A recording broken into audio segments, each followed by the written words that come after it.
Hello everybody and welcome to another Flutter video tutorial. In this video tutorial I brought you some specific technique for your project that most of the people or most of you asking that how we can start a project and how we structure our project that in the future when it become bigger so we didn't get any problem or much problem. And also we are going to talk about the routing, how we can manage our routing to our project. For example, when we are clicking to a button and navigating to many screens, on the time how we can manage that kind of navigation. So as you can see on the screen, I already brought a project here that it is a well structured that you can take this example for your project also and also for your navigation.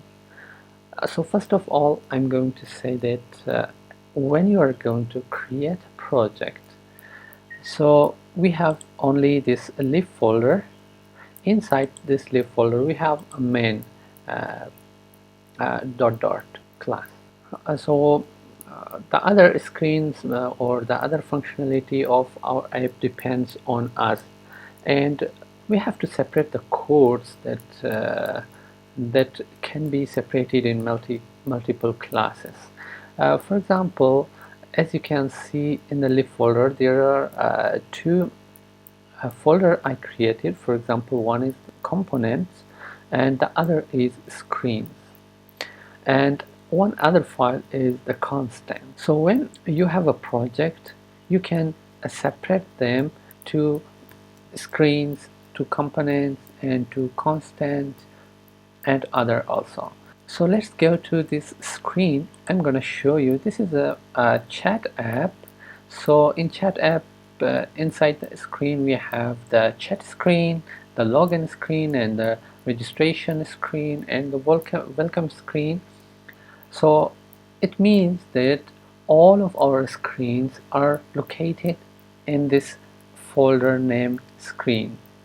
So when we are getting any problem regarding to the screens, so we are not going anywhere. We are coming to the screen, to the screens, and we are going to solve the specific error to the any screen we want, or bring any changes to our app on any screen we want. So it is a very nice and clean code that we could have to implement it to our project. And also there is another folder. Inside this there is a rounded button named class. In this class is this rounded button component that we use for every button we use inside our app. So most of them has the same shape. We don't need to code every time inside our project that it should be repeated. Everywhere we need this kind of button, so we are going to call this rounded button and use it. It is very simple. And also you can bring any changes, for example, to the color, to the title, or to the font size, evolution, anything you want to bring changes to this button.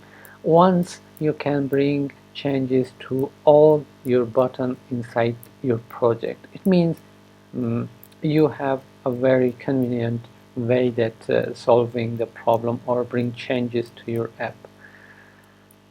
And also you can separate the other things, the constants, most of the text when we are going to decorate them.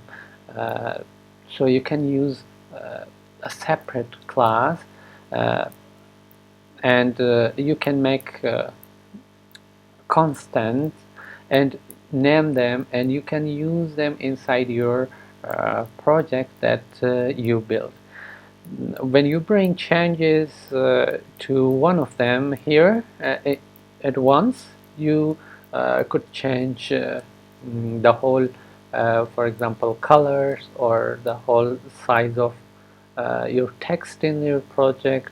So it depends on you what you gonna bring changes. I hope you understand the structure, how you manage the structure of your app, and how you make them separate and structure them in a very good way.